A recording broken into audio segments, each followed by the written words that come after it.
What's up, guys? Welcome back to another episode with Lolos and more. Now in this video I want to show you guys how I reseal wire rims. Now those are some 13-inch Luxor wheels. The seal went bad, so I'm gonna replace it for a good friend of mine. He runs my Minville chapter, one of my presidents. For those that didn't know, I am the founder of Outbreak Car Club.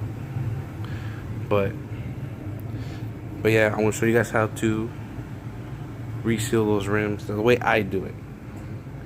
But real quick though,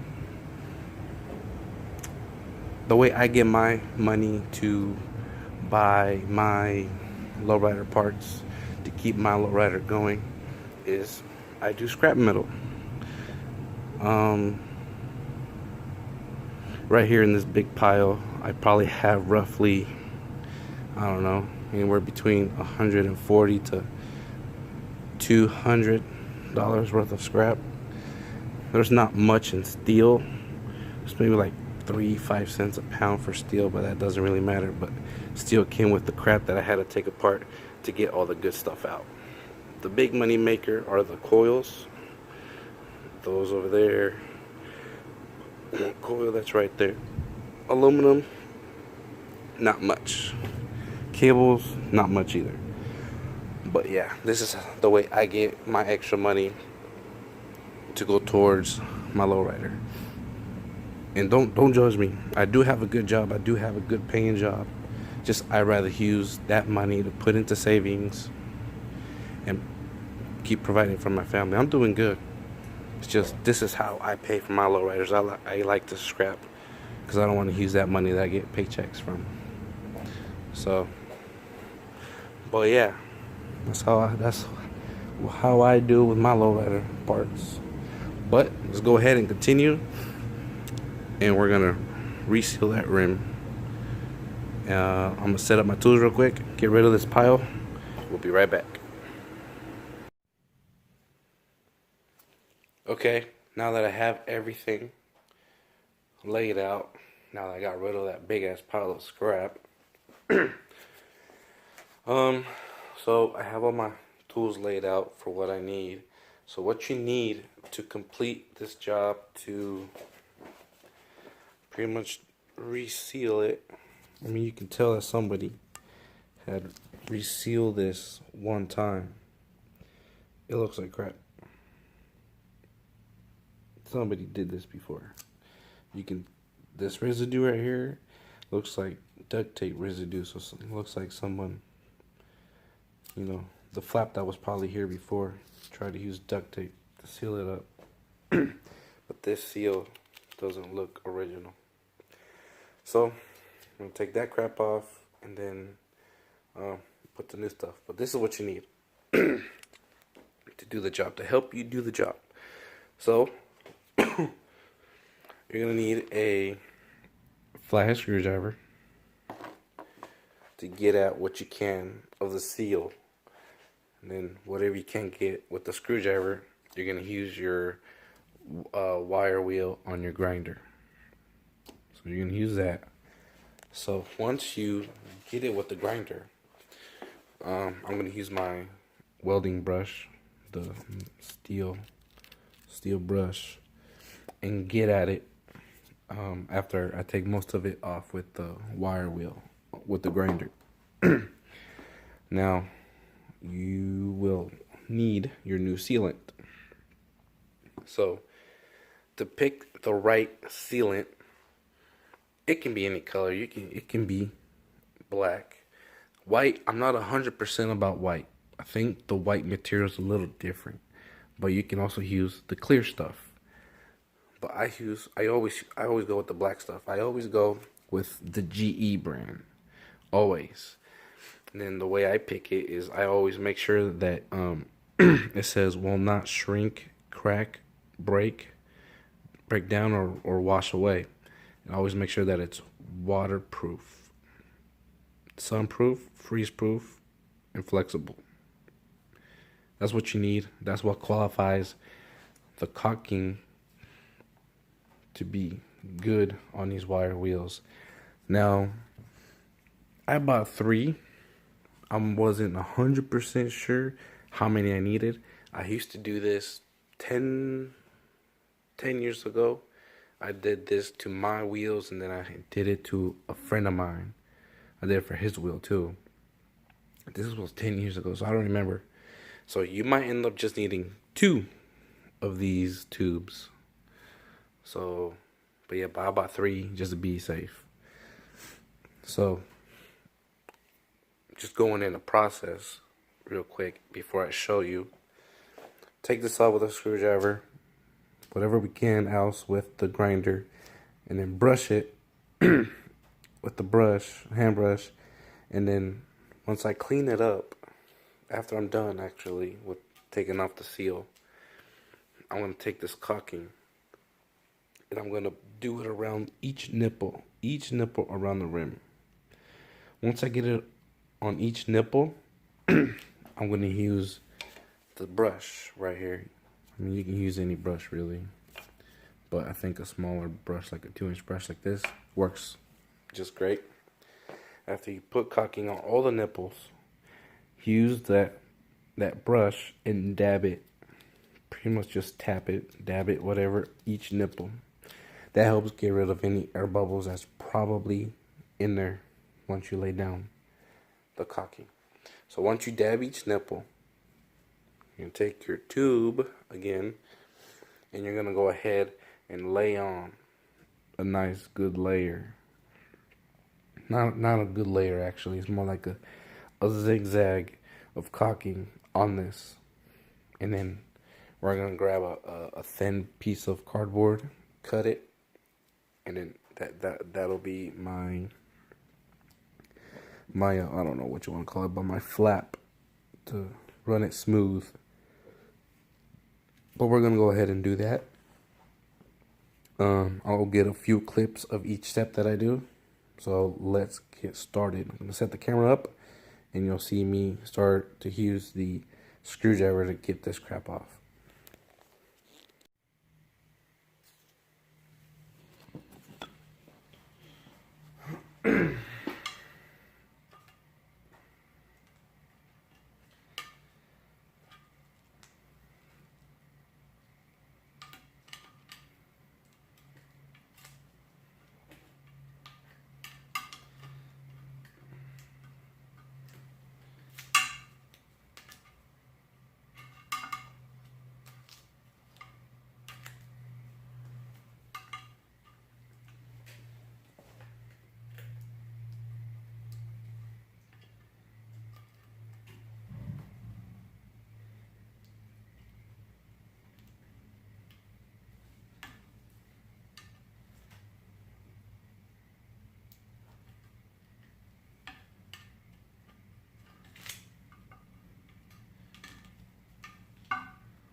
So pretty much just keep getting at it, take out what you can with the screwdriver, and then move on to the grinder with the wire wheel.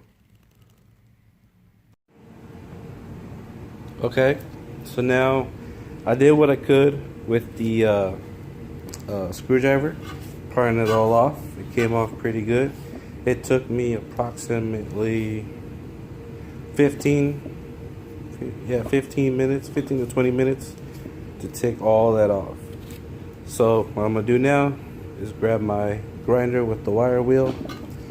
I'm gonna go ahead and grind all this off completely, and then I'm gonna use my welding wire brush to go with it one last time. And as you're using the grinder, be careful of the air stem.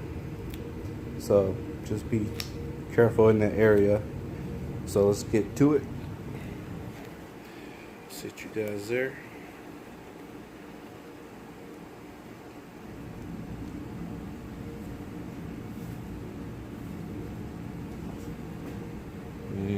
hold on.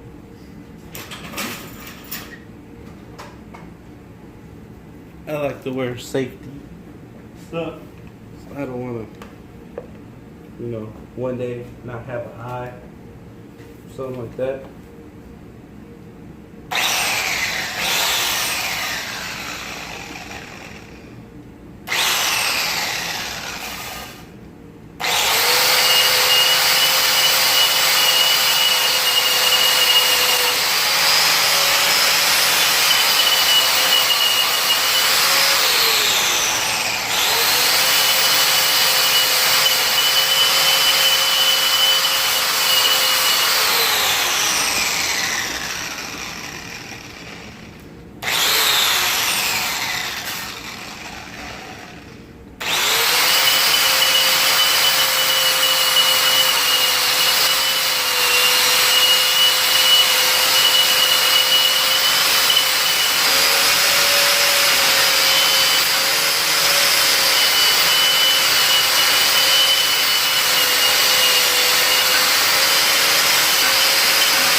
So just after a little bit, after you use your wire wheel, this is how it's pretty much gonna look. Just a little bit more better looking. And then so see where I didn't do it yet, where I have done it. And just try and be careful around the air stem so you're not grinding the nipple down the air stem. But yeah, that's how it's pretty much gonna look, but just a bit more cleaner though. So we'll be right back when I finish this entire step. Okay. Alright, I went through the wire wheel with it throughout the whole thing. As you can see, it looks pretty clean. No residue on the edges. So what I wanted to really do is get rid of all the caulking that was already in it on both sides in this area. So now what I'm going to do is go with it through the wire brush and then get the rest of this crap out. So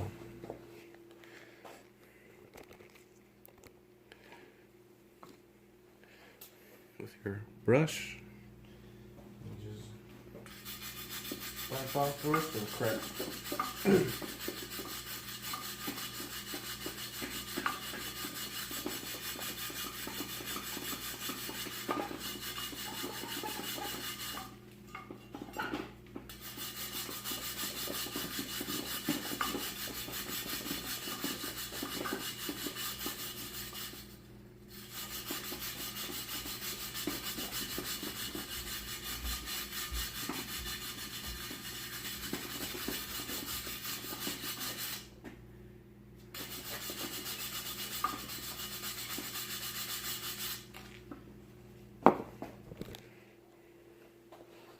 See how it was coming up pretty nice with just the wire brush. Now with the hand wire brush, so I'm gonna go ahead and do that same thing to the entire rim with the hand brush, with the welding brush I should say. I'm gonna do that to the whole rim and I'll be right back.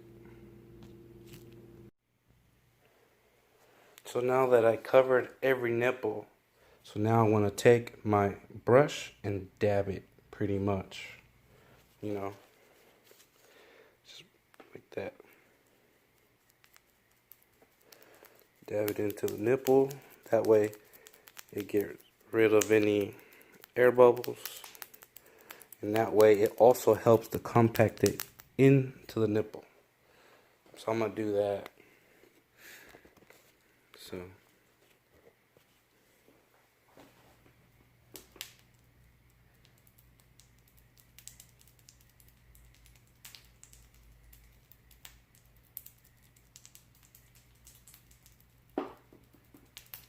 and I go over it like twice. Once I go over one section, go back over it again, and then I move on.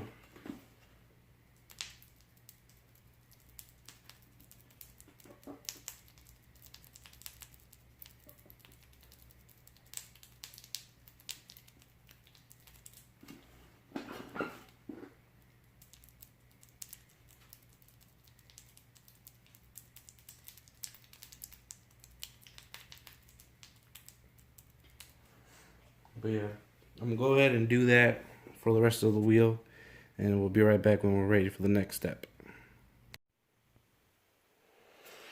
Okay, so now I went ahead, I dabbed the whole thing with the brush. So now what's next is, now I'm gonna lay down like a zigzag bead of more caulking all over the rim. Then I don't know if you guys remember what I said at the beginning of the video, get a flexible piece of cardboard, like a cereal box type cardboard, and cut it. And then you're gonna want to make it big enough to where let's see, it leaves you about, I want to say, half an inch clearance. So, and then we're gonna take that flap and just pretty much just smoothen it all out until it's perfect. So, I'm gonna put more caulking. So going back to thinking, so you actually only need 2 bottles, because this one's probably around here now.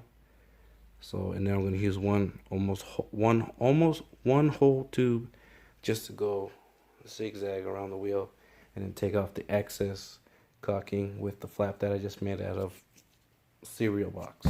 So here we go, just laying down a bunch of caulking. It does start getting messy after this step, so put a piece of cardboard.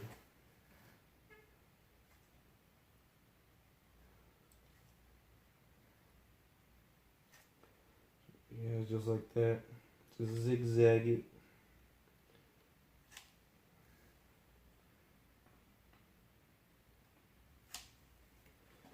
So, spit.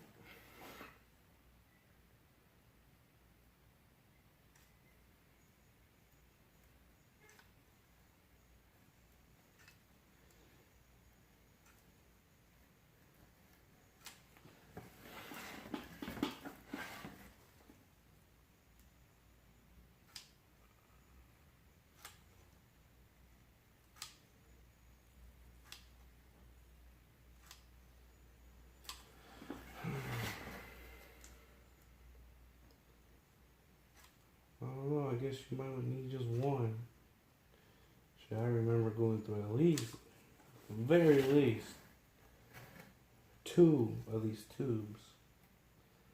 But I'm coming to the end of this tube now. I'm already back where I first was. Where I was laying down my zigzags. Well, that's it. So now I'm just gonna grab my little flap right here. My little flap. Wrong flap. A little flap right here. And just pretty much just go across it, the whole thing. So this is the messy part right here. Whatever excess crap you get, just throw it away. That's why I got this piece of cardboard right here. So just get on at it and start going for it, and just pretty much go back through it again once you start picking up a lot of excess crap, and then move on.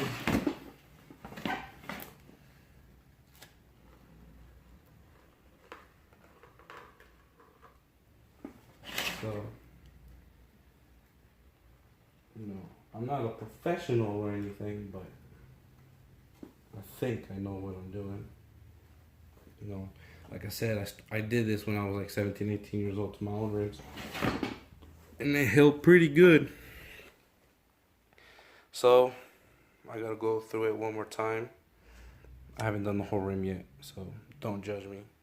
So, I'm gonna do the whole rim again, because see, I got a bunch of excess crap on here. I'm gonna smoothen it out, make it nice and flush, and pretty decent flat. And we'll be right back once I once I finish this step right here. So pretty much just keep doing what I'm doing until it looks kind of good. A quick tip, after you're done sealing these rims, make sure you let this rim sit at room temperature. I think your garage should be fine, but leave it, don't touch it for at least 4 days. Let this shit dry for 4 days before you decide mounting a tire on here. Let this dry, let it seal for 4 days, people. 4 days. If you're not a patient person, then don't do this. But if you are, let it sit for 4 days. Let that sink into your head. Let it sit for 4 days when you're done with each rim. Okay? Now let's continue.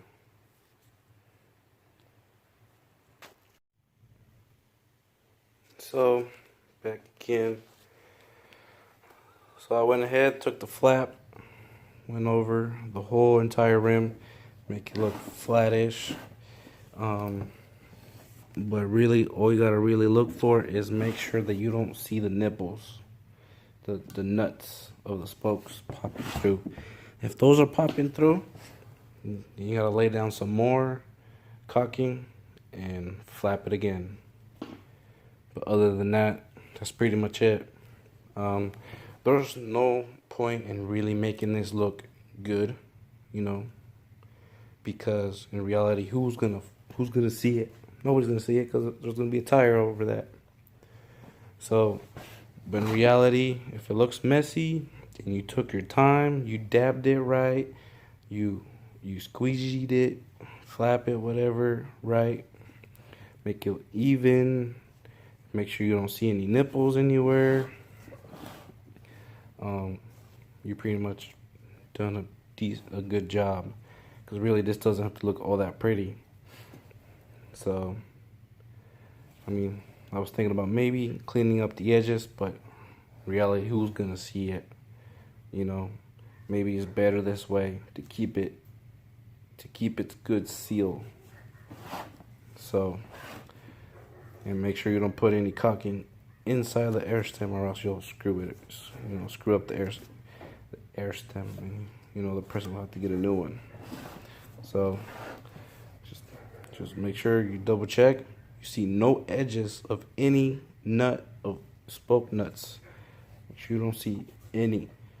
If you do, put some caulking and go over it again with your squeegee, your cardboard squeegee.